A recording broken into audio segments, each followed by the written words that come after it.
Welcome back to another Stampede Blue Colts cast, ladies and gentlemen. I am your host, Matt Danley. Thank you guys for coming back. We are still in the thick of our positional previews for before training camp kicks off.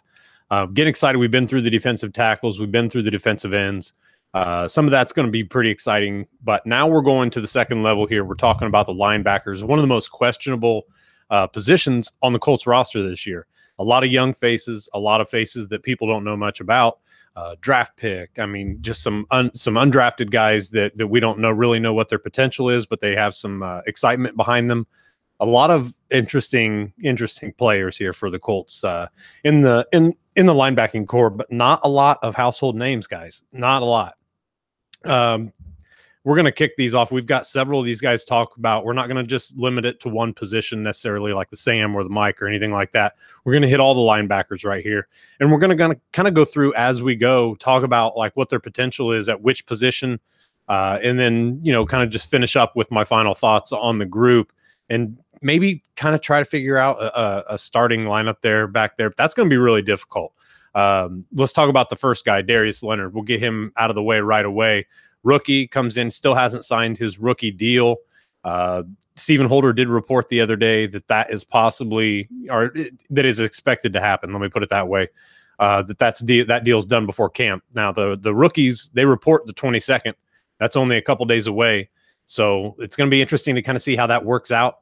There's a piece on Stampede Blue right now about kind of what you hear about offset language whenever you hear that with a rookie who hasn't signed their deal yet. Typically, that involves first-round picks, sometimes some high second-round picks with Leonard, which Leonard was, but there's another second-round pick, I think, and a fifth-round pick in there. I think Dante Pettis is one of them, the receiver, and I can't remember who the fifth-round pick is, but there's still, 13 guys in rookies who have not signed their rookie deal yet. So kind of interesting, hoping that Leonard can get that all pushed aside. The Colts need him on the field. He needs to be on the field. He's yet to participate in the on-field anything in the offseason. So, I mean, they had some undisclosed injury. We should find out, unless he's back. If he's back, that's probably not going to be a real topic of conversation. But early in camp, if he's not there in the first day, the questions are going to come about what is his injury, because then Colts have to disclose what's going on with them, or they don't have to, but they definitely do not have to in the OTAs and mini camps part of the offseason. So getting to him, though, I mean, if we look at what he did just in his final year as a senior at South Carolina State, I mean, 114 total tackles, 12 of those were for loss. I'm not sure how many sacks he had now looking back. He had, I think, 8 and a half.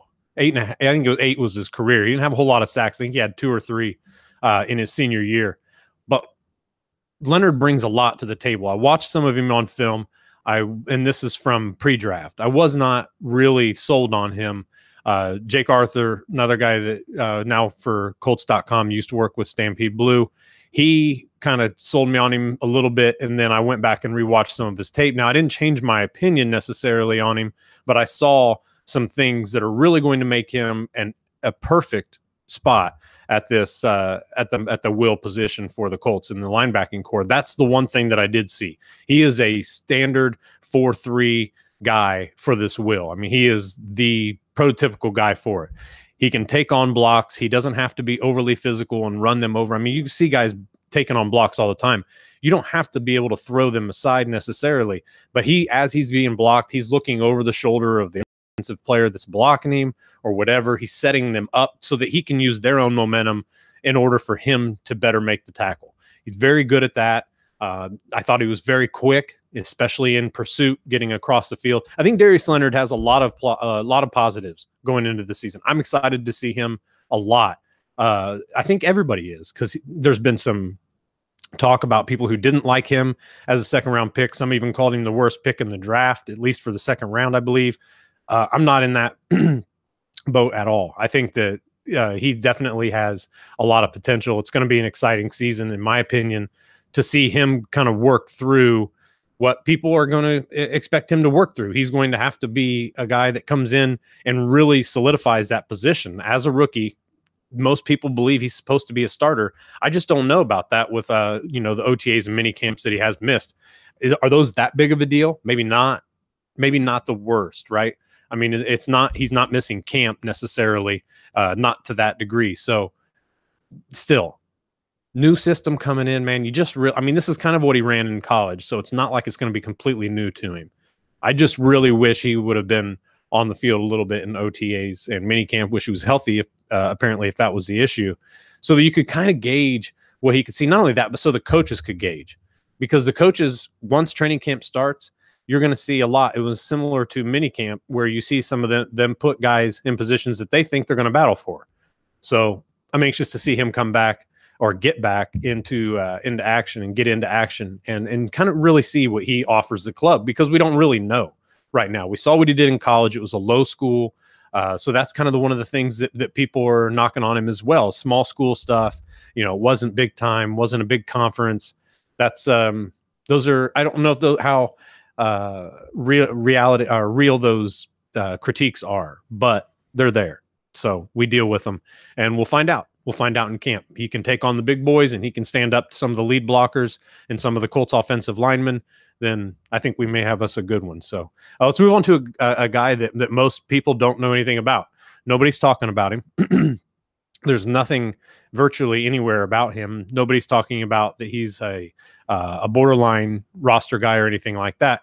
This is a guy who took a massive, massive jump from his junior year to his senior year in college. William Osai was on the field basically the entire time his senior year. Over 75 total tackles, 10.5 tackles for loss, and a couple sacks as well for him. He is going to be one of those guys that I'm really trying to pay attention to. He's got the size. He's not as tall as you might like him for, let's say, a Will. He's probably not quite as long. We don't have all the, length numbers and everything, all that on him. But he's 6'2", 235. That's a little light. That tells you he should be fast. We want to see. I mean, his senior year at San Jose State was light years above anything he had done before. I think that the most he'd had previous total tackles was in the low 20s. So, I mean, that's a massive jump, right? That shows you how much better he got. Did he get better? Was it more playing time, better system for him, or what? But he's going to be a guy I want to watch.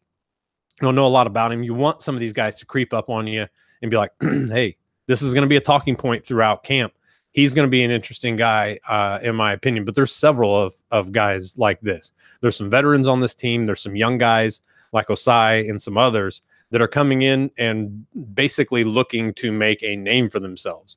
One of the guys who's kind of made a name for himself through the back end of his college career had 80 or more tackles in his final 3 years at Syracuse.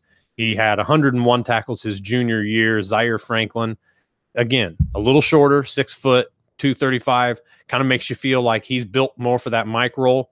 It depends on coverage and whatnot with him, because that middle linebacker, that Mike guy in the Tampa 2 has to drop almost as if he's part of a cover 3, right? The two safeties are dropping. They're splitting the field in half. That Mike linebacker has to drop. He has to be able to take coverage a little about 15 to 20 yards deep. And that's in the zones. So, I mean, that's not every single play, but that's what he has to have the ability to do that. He's got to be able to cover some tight ends. Virtually all these linebackers are going to have to be able to cover tight ends. They're going to be able to have to track down linebackers, and they're going to have to be able to do it quickly and effectively and be efficient tacklers. So, I mean, I'm anxious to see what he can do. There's a lot of hype behind him. He's got great drive on the ball, I guess you could say. You see him change direction pretty quick from back into coverage to headhunting, more or less. I'm excited to see him as well. He's going to be a fun watch, I think, and he's coming in with a little bit of fanfare, so to speak. So, I mean, it's going to be fun to watch a lot of these guys. Really, I think that is the reason that so many people are knocking the Colts linebacking core, is that there's so many questions. We don't know how these guys are going to stand up to NFL talent. They're not. I mean, most of them are very young, inexperienced. Even the guys who they've got that have played last year. I mean, Anthony Walker, some of these other guys we're going to talk about here in a few. None of these guys are really all that experienced. I mean, they got Najee Good, Antonio Morrison, and Jeremiah George. Those are the three most experienced guys in the linebacking core. So this is going to be a heavy competition. It's going to be a blast to watch. And we've got a lot more guys to talk about as well. Matthew Adams, this dude is violent. Very similar size, 6'1", about 235 to 240. very like like I said, he's a violent dude. All of his video that I've seen, which isn't much, so I'm not going to put too much into that, but you see what kind of a player he is. He is definitely an aggressive linebacker. He likes to hit people. 80 or more tackles in his final 2 years at Houston. Definitely a guy who is going to come in with similar talk as we've talked about with Osai and the other guys. These guys are coming in with nothing on the table to prove. He was a draft pick. The Colts are going to be wanting to see what they can get back out of a late round draft pick. So this is going to be a fun guy to watch as well. I tried to get his defensive coordinator on the horn here several weeks ago. Was unable to do it, probably because school was out, I would assume. Trying to go through our athletic office, probably not the smartest thing to do in summer, but I tried and unsuccessfully. So he has so much and that was why I wanted to talk to him, because he has a lot of skills that I don't think a lot of people are really reticent of. And he kind of fits that mic too.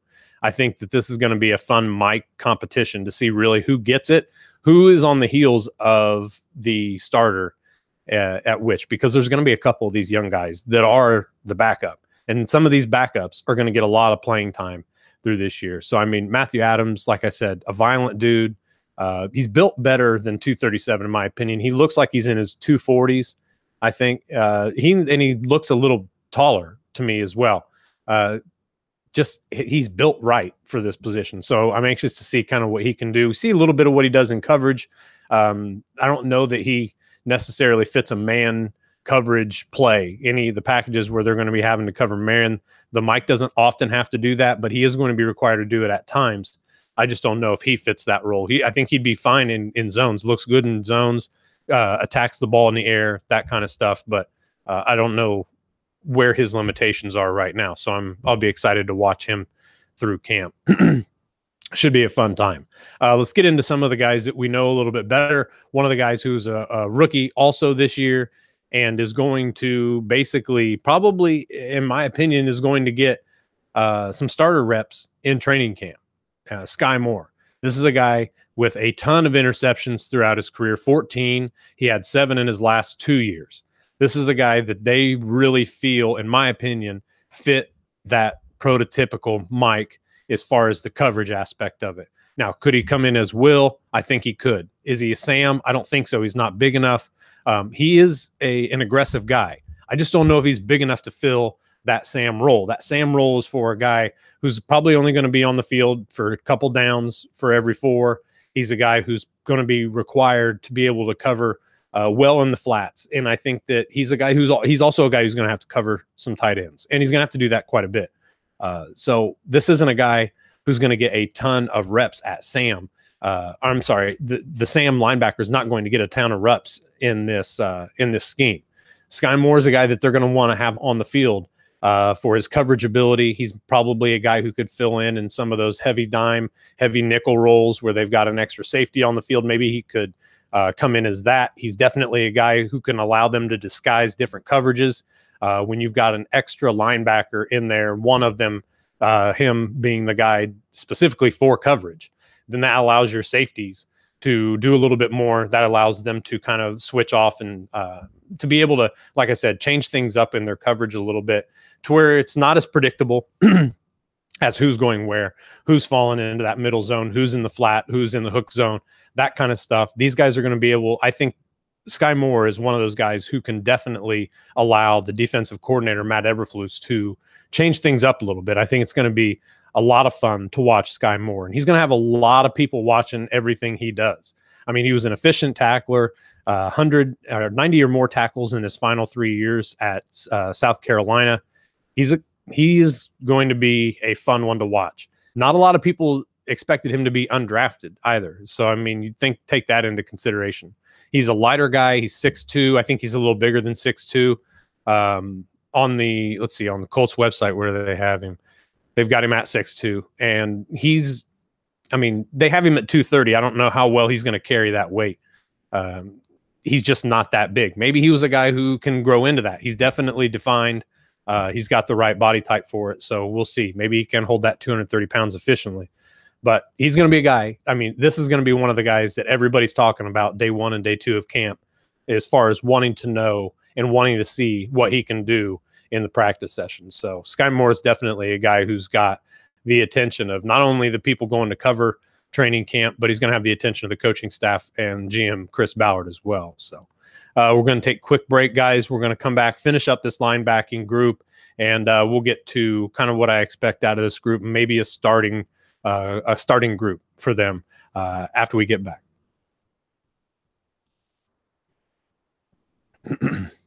Welcome back, guys. All right, so let's get into the last few guys we got here. We've got Tyrell Adams. Tyrell Adams has played 2 years in Oakland. I think he's only played in 12 games. He hasn't started any. He's definitely a good size guy, 6'2", 230. He's got that Sky Moore size. He's got some of the other guys similar size. I don't know where he's going to fit in. I think that he is probably better suited in a Mike or a Sam role. But he's not a huge guy. He's not that. I just think his skill set kind of fits him better for that. He's not a guy who's gotten a lot of playing time. My guess is that there's a reason for that. In the linebacking core in Oakland, they were good one year. They weren't so great the next. Makes you wonder why he wasn't getting more snaps than he was. My guess is he's another guy. He's actually been talked up a little bit. So it's kind of hard to tell at this point. You want to see this guy in this scheme. How are you going to evaluate him when you haven't seen him in this scheme? So kind of going to reserve judgment on Tyrell Adams. I don't know a ton about him. I do know that I've watched a little bit of him play, not much. He does offer some of the skill set better suited for the Sam and the Mike. I wouldn't say he's great in pursuit. That was something that I kind of noticed just watching intermittently, to be quite honest with you. He didn't look like a guy who could sift through the trash from side to side.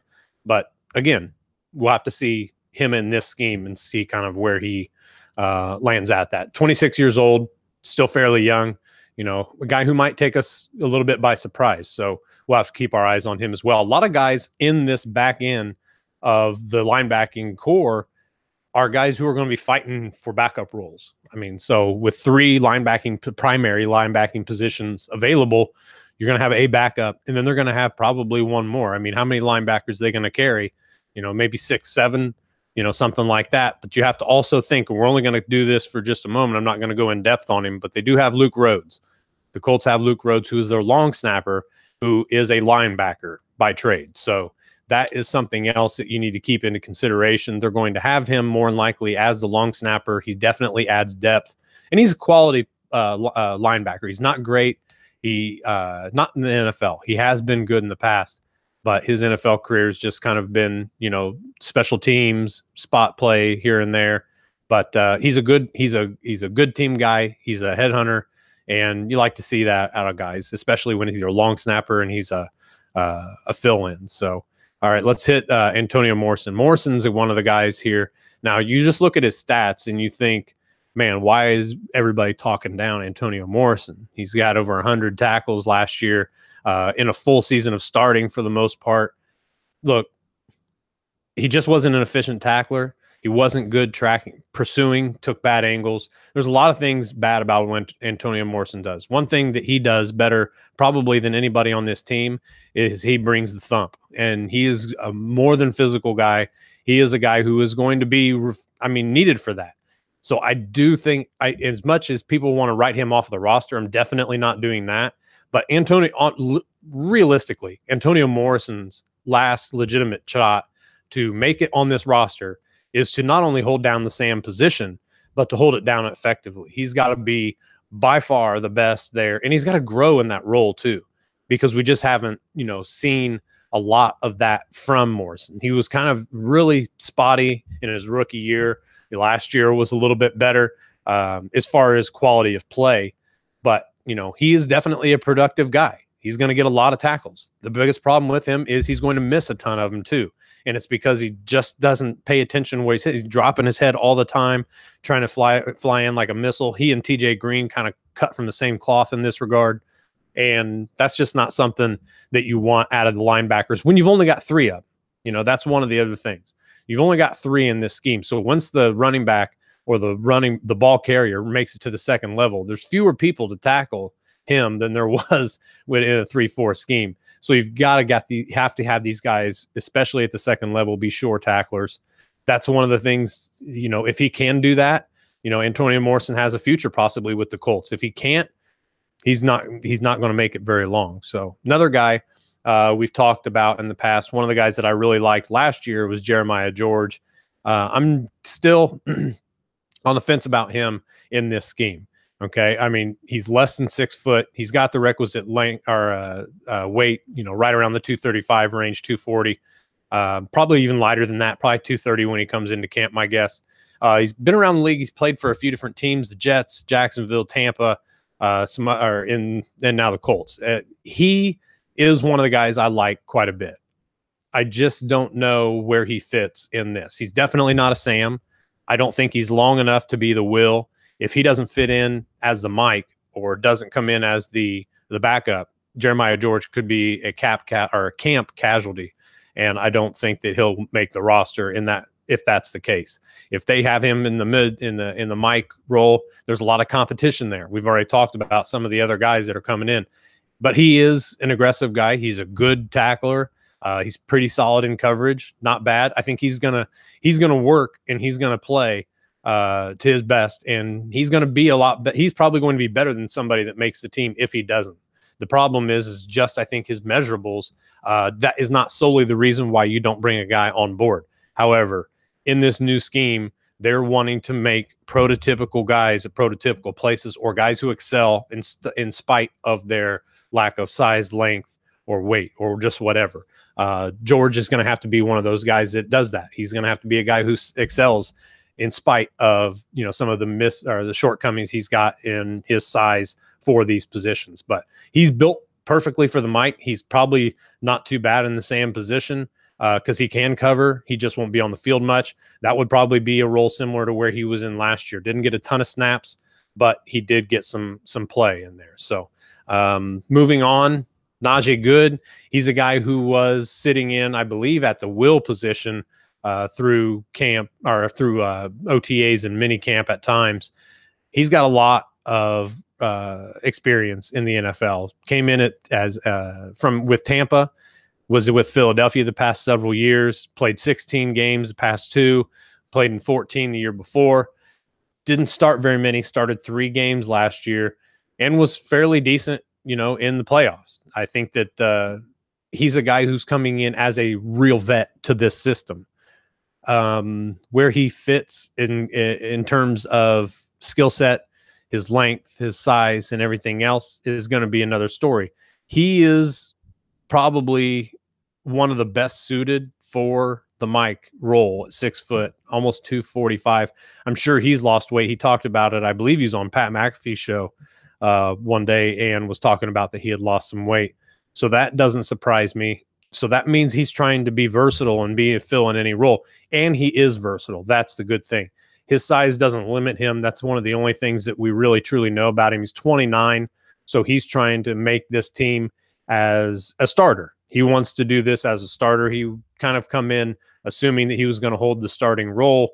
The camp battles are going to be real for this linebacking group. I think Najee Good's got an opportunity to start, especially if Darius Leonard isn't, up to snuff more or less by the end of camp or come preseason. He's going to be one to watch, and I think he's going to be a guy who might be one of those utility guys for the linebacking core. He may be a guy who can go in between each position depending on who they want in for what roles in what package and so on and so forth. Najee Good's a guy to me that they're going to hang on to him, and he's going to play multiple roles in my opinion here for the linebacking crew for the Colts. He's, like I said, plenty of experience. Not overly productive only because he's been a special teamer a large portion of his career. And, like I said, last year got a lot of attention late in the season and into the playoffs. So he's got some experience in the playoffs too. He's a guy that they definitely want to bring in for some veteran leadership. And like I said, I think he's going to have a pretty serious role in this Colts second level. So now let's finish it up with Anthony Walker here. Anthony Walker started the year, if I'm not mistaken, the first couple games got injured, came back and was really relegated to mostly special teams type guy. I like him more than I thought I would last year I wasn't a huge fan of his game for the most part of it. Then you started seeing him come in. He was a little more reserved. He wasn't such so quick. You know, he was diagnosing quicker and able to read pass from play action from run and so on and so forth. And I thought he did that better later on in the season, even though he didn't have a whole lot of snaps at the linebacking position after the first couple games. Like I said, 19 tackles, nothing major there. Isn't doing anything but a good special teams guy, and he's going to get a crack at one of these spots. I think that they had him at the mic as well in camp. Now they've been rotating guys in and out, and that's why all we keep talking about with this group is how wide open this position group is, especially for training camp, because they've moved guys around so much.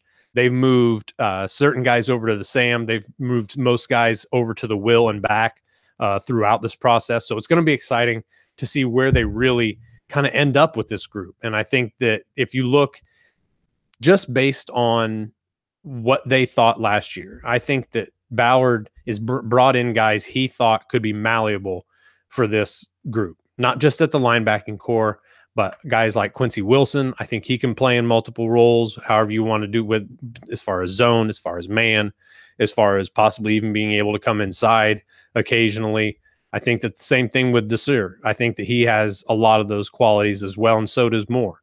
So not only that, but the safety court, we'll get to all those guys later, but mainly what Ballard wanted to do was bring in malleable guys, but bring in guys designed for a specific scheme. He did that for the most part. One that we thought was going to involve a little bit more cover 3 has evolved into more of a straight Tampa 2. So that is interesting in that regard, but you brought in guys in order to cover more space. That can't be anything but better when they have now less space to cover, and you apparently thought that they were as good or better than what you currently have them, what role you currently have them in. So Anthony Walker is a guy that I expect to get a lot. He had a concussion issue. That's over. He's going to get a lot of attention. He's going to get a lot of opportunities at these linebacker positions. I think he's going to have an opportunity at a couple of them. And so he's going to be one of those guys we're constantly seeing in the first and second team throughout training camp, no matter what. We'll talk about that he was playing here. We'll talk about he was playing there. But ultimately what it comes down to is what those that coaching staff feels for each play design, each defense they come in. I mean, if they're in more of a cover 3 look, you can expect them to change the linebacking core. If you're in a heavy dime or a heavy nickel where you've got either an extra safety or an extra linebacker designed for coverage, you could have different guys in different roles all the way across. You could have 2 linebackers and have even Sky Moore as or another one of the lighter linebackers who's designed for coverage. You could even have them in the Sam role. That doesn't matter. Ultimately, what you're doing is creating coverage with these guys. So some of these guys are extremely malleable. This is going to be something, I wouldn't be surprised if we see some of the guys who are heavy in the rotation not even have large workloads next year. I just see that this is going to be a really diverse group, and I think it's going to rotate quite a bit through different. I think we're going to see a lot of guys on the field, or for a lack of better words. So, and I think Anthony Walker's got as much or more opportunity to win one of these roles as possible. So let's get to that here. Let's talk about the roles that possibly we could see come out of training camp as, I'll even say quote unquote starters. For the most part, guys, we are going to see a lot of competition at several spots. That Sam spot, I have to put Morrison there, and I'm not putting him there as a starter necessarily, but you've got to put him there as a guy who is going to at least and at a minimum battle for that. Now, I'm also going to, and he has to win that role, or he could be as good as gone. I also think you see Najee Good getting some snaps in that Sam role. Why? Just because of size, he is a good Mike, and he knows how to hit people, and he can cover. That's something you need for that role. They don't get as much coverage because they're not in as many snaps during the game, but I think you'll see Good in that Sam role as well.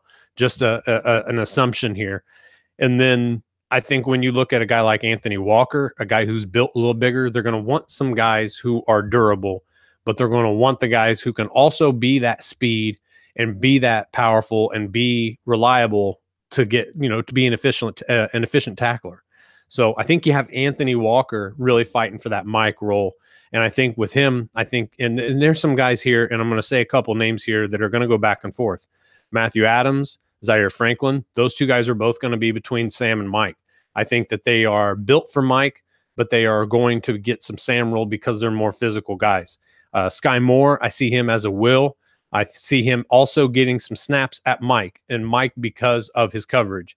He may come in as the will in coverage situations, but Darius Leonard is going to get some playing time. He is going to be expected to rush the passer. That's another aspect of this outside linebacking group as far as in the will spot. That's a guy who's going to have to rush the passer and rush him effectively. Sky Moore can do that. He's long enough, even though he doesn't seem, like I said, he looks and plays longer and bigger than he is. Zaire Franklin, I think, is even a guy who can fill in that role. But I think that you've got Darius Leonard as the premier will, and you've got some guys who are going to fight for that as well. So Sky is just a guy, in my opinion, that I think it fits that role perfectly. You don't know if he's blitzing. You don't know if he's covering. You don't know what his role is at the time. He can cover those linebackers quick enough to run after him, but at the same time, he has so many of the things that they want to see at the Mike. So he's a guy who's going to go between those two positions for my money. Zaire Franklin is another guy. I think you're going to see a lot of him at Mike. Whether he gets the start, not whether he gets the start, but whether he stays at that Mike or not, that would be my interpretation. Tyrell Adams is a guy who's going to be a little bit of all. He's going to be in a little bit of all. They're just going to try and find a spot for him that he works. So Jeremiah George, I think, like I already mentioned, I think he's going to be a guy that they think can play the Sam, but only does that in certain aspects. And he's going to be in that Mike battle as well. So if I have to pick starters now, and I'm going to go ahead and say that Darius Leonard's going to start at will, but I'm saying that purely based on if he gets into camp and starts playing well. If not, he is not going to start the season. I just don't see that. I don't see this coaching staff with this GM pushing a guy in who is not ready physically. I mean, he can be healthy, but is he ready to actually take on everything that position requires? I don't see that unless he comes in healthy, ready to go. Day one of camp, he's in. He's getting himself in shape, all this other good stuff. If he's down the road or down the field with trainers and such, that's going to be something to keep your eye on as well. But I think Sky Moore might be his number one backup there, and that could even turn out to be Anthony Walker in a lot of those positions. So I'm going to go ahead and say Darius Leonard for now. He's going to start the will. I do think that he's going to come in and be able to – I think that if he's healthy in day one of camp, he has the right skill, the right mindset, the right knowledge of the defense to where he can come in and kind of seamlessly get himself in. Any time out is going to hurt his chances, but for now, I'm going with him at the will. At the Mike, I'm going to stick with Anthony Walker. I think that Najee Good isn't, like I said, he was a guy that they really wanted in that role, in my opinion, when they brought him in. They thought if they can't find another good one, they're going to put him in there. He's got experience and all this other stuff. But I think he's the backup there, but I think he's also a backup somewhere else. So Darius Leonard, Anthony Walker, and I already mentioned, I think that Morrison has to win that spot at the Sam. That's not going to make a lot of people happy, but also Najee Good, a guy that you see in this role would be perfect for the Sam, in my opinion. I think he comes in more seamlessly, quite honestly, and I think that he takes it. So Najee Good is going to start at Sam. I think Antonio Morrison is going to be a killer special teams guy, and he's going to be the immediate backup for Good there and the Sam role. And now this is kind of where it shifts. When somebody gets hurt, where do they roll? How do they play? Who comes in? Is there enough guys on the roster? Who sticks? A lot of these guys at the bottom, we can't possibly say anything until we see them. So Najee Good at the Sam backer, Anthony Walker at Mike, and Darius Leonard at the will. those are my 3 starting linebackers going in, and just hoping that everybody's healthy, because I'd love to see a massive battle for these positions, because it's only going to make the position better. It's only going to make this Colts linebacking crew better. And I think they've got some versatility with some other guys. Some of the guys we've already mentioned in the back. I think that Kamoko Toure could fill in here occasionally as the Sam. I mentioned that in a previous day. I also think that John Simon has a little bit of versatility there. Now, we thought that last year, and they weren't having it, right? They didn't put him at linebacker. No, I don't necessarily, or I'm sorry, they didn't put him in the middle. They had him as an outside linebacker still. I still think that he's got a lot of the versatility here, where they need a guy who can come in and is reliable. I think that they're going to make roster cuts in part with that. Who do they have a guy who can come in and fill in here? And I think that they've got that in John Simon. I think that they've got that in Kamoko Toure as well, but we'll have to see. He's definitely a guy you want to see with his hand in the dirt, can go after the quarterback. But when you have pass rush situations, I think that he's a guy that you could see drop back into a linebacking role just to put the most pass rush ability on the field at the same time. That's going to be fun to watch if that ever happens. So hope you guys enjoyed talking about the linebackers. We're going to move back next week and talk about the safeties. We're going to talk about the corners, and then we're going to go to the offensive side of the ball, and we're going to hash that out.